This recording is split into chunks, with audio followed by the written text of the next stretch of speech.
नमस्ते। XYZ नेपाल अपडेटमा तपाईँलाई स्वागत छ। नयाँ अपडेट फरक प्रस्तुतिका साथ उपस्थित भइसकेको छु म एमडी मनोज।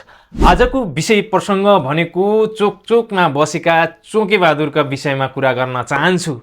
सहरबाट भुँडी पल्टाउँदै निधार टल्काउँदै गाउँ गाउँ जाने सोझा साझा जनताहरूलाई फकाउने, घर फर्किँदाखेरि खसीको मासु ल्याउने, लो बुढी पकौ भन्न लगाउनेहरूसँग जोगिएर बस्नु होला। यस्ता सोझा साझा जनताहरूलाई सहरबाट चिल्लो कोट लाएर गाउँ गाउँ छिर्ने, सोझा साझा जनता र केटाकेटीलाई लभली पप र चुस्ने मिठाई दिने र जिन्दाबादको नारा लगाउनेहरूसँग जोगिएर बस्नुहोला।